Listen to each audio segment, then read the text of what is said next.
আগামীকাল সই হতে যাচ্ছে বহুল প্রতীক্ষিত জুলাই জাতীয় সনদ। বিকেলে জাতীয় সংসদ ভবনের দক্ষিণ প্লাজায় হবে এই সনদ স্বাক্ষর অনুষ্ঠান। এই বিষয়ে বিস্তারিত জানাতে বার্তা কক্ষ থেকে যুক্ত হয়েছেন সহকর্মী আনোয়ার হোসেন। আনোয়ার হোসেন, আপনাকে স্বাগত জানাচ্ছি। একটু জানতে চাই যে এই শেষ মুহূর্তে এসে রাজনৈতিক দলগুলোর মধ্যে এখনো এই মত দ্বিমত কেন, মানে বিশেষ করে এনসিপির সংশয়ের ইস্যুটা আসলে কি? বিষয়টা হচ্ছে যে আমরা দেখেছি যে এই জুলাই সনদ নিয়ে যে আলোচনাগুলো শেষ পর্যায়ে এসে দাঁড়িয়েছে, তো সেই জায়গায় একটা মাহেন্দ্র ক্ষণের অপেক্ষায় কিন্তু সবাই যে এই আগামীকালই জুলাই সনদ যে স্বাক্ষরের যে সেই অনুষ্ঠানটি, এটাকে কেন্দ্র করেই মূলত।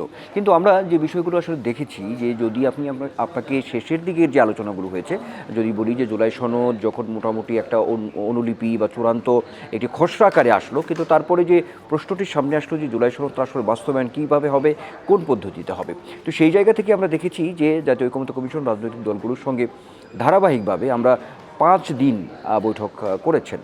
তো তারপরেই কিন্তু একটা মোটামুটি একটা সিদ্ধান্তে আসা গেল, দলগুলো একটা পর্যায়ে পৌঁছালো যে এই জুলাই সনদ বাস্তবায়ন করতে গিয়ে একটি গণভোটের প্রয়োজন হবে। সেই গণভোটে মোটামুটি সবাই সম্মত দিল। খুবই একটা আশার জায়গা তৈরি হলো যে এই বুঝি জুলাই সনদের যে এত আলোচনা, সেই জায়গায় যে অনিশ্চয়তার জায়গাগুলো তৈরি হয়েছিল আমরা দেখেছি বিভিন্ন সময়, সেই বিষয়টি হয়তো কেটেই গেল। কিন্তু তাতে করে শেষে এসে দেখা গেল এখন যে এই রাজনৈতিক দলগুলো আমরা দেখেছি যে জুলাই সনদ কীভাবে বাস্তবায়ন হবে, কোন পথে হবে, কোন পদ্ধতিতে হবে, সেই আলোচনার মধ্যে দলগুলোর যে অবস্থানগুলো ছিল, সেই অবস্থানগুলো কিন্তু একেবারে যখন জুলাই সনদ স্বাক্ষর হবে, দিনক্ষণ ঘোষণা হলো, অনুষ্ঠানের সব কিছুই মোটামুটি সব প্রস্তুত, সেই মুহূর্তে এসে আমরা দেখছি জাতীয় নাগরিক পার্টি এনসিপি তারা তো একেবারে ঘোষণাই করে দিল যে তারা এই জুলাই সনদে স্বাক্ষর করবে না। অন্যদিকে আমরা দেখেছি যে 5টি দলের যে বাম গণতান্ত্রিক জোট, তারা গতকালই যে একটি জরুরি বৈঠক ছিল ঐকমত্য কমিশনের সঙ্গে রাজনৈতিক দলগুলো, তারাও সেখানে একরকম ঘোষণা দিয়ে দিল যে তারা এই জুলাই সনদে স্বাক্ষর করবে না। আবার জামায়াতে ইসলামী গতকাল যে তাদের যে বক্তব্য নায়েবে আমির আজকে সেক্রেটারি জেনারেল একটি অনুষ্ঠানে বলেছেন, সেখানেও দ্বিধান্বিত দেখা যাচ্ছে জামায়াতে ইসলামীকে। এখন মূল যে বিষয়গুলো হচ্ছে, এখন এই বাস্তবায়ন প্রক্রিয়া নিয়ে প্রশ্ন তুলেছে জামায়াতে ইসলামী, সেই সঙ্গে এনসিপি বলছে যে এই জুলাই সনদকে আইনি ভিত্তি দিতে হবে, এবং গণভোটের যে প্রসঙ্গটি এসেছে সেই জায়গায় আমরা দেখেছি যে মতপার্থক্যের জায়গা তৈরি হয়েছে। বিএনপি বলে আসছে যে এই গণভোটটি হবে জাতীয় নির্বাচনের দিন, কিন্তু আমরা দেখেছি যে নভেম্বরের মধ্যেই চেয়েছে গণভোটটি জামায়াতে ইসলামী।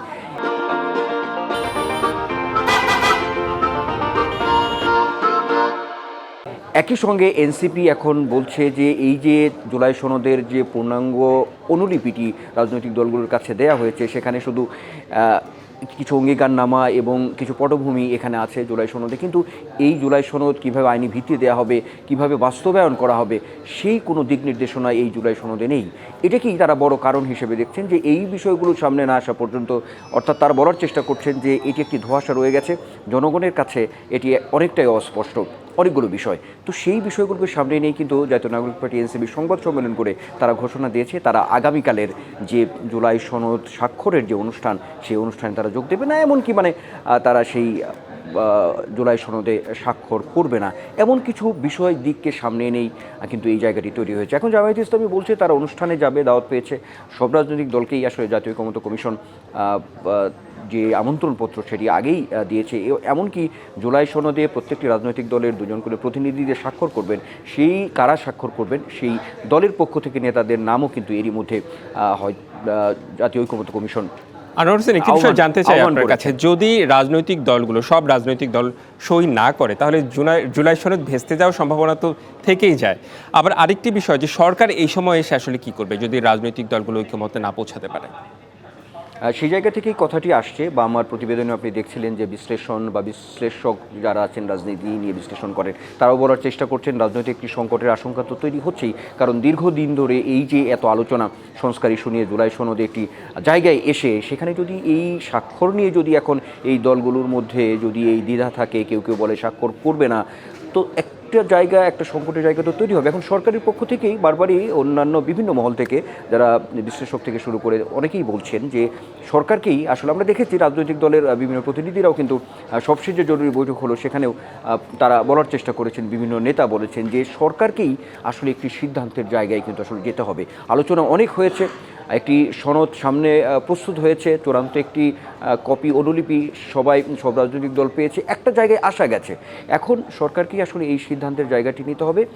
এখন সরকার, ঐকমত্য কমিশন সব মিলিয়ে যদি বসে তাদের পক্ষ থেকে একটা একটু চূড়ান্ত সিদ্ধান্ত, একটু কঠোর সিদ্ধান্ত, না এটি আসলে রাজনৈতিক দলগুলোকে মানতে হবে, এরকম একটি সিদ্ধান্তের জায়গায় আসতে পারলেই আমার মনে হয় যে অন্ততপক্ষে এই যে একটি বিশৃঙ্খল পরিস্থিতি বা এই জুলাই সনদকে কেন্দ্র করে স্বাক্ষর করা না করা নিয়ে যে একটি অবস্থা তৈরি হচ্ছে বা আমরা আশঙ্কা করছি, সেই জায়গাটি অনেকটাই হয়তো নিরসন হবে বা যে সংকটটা তৈরি হচ্ছে সেটি নিরসন হবে আপনি বলছিলেন। আপনাকে অনেক ধন্যবাদ যুক্ত হবার জন্য আনোয়ার হোসেন।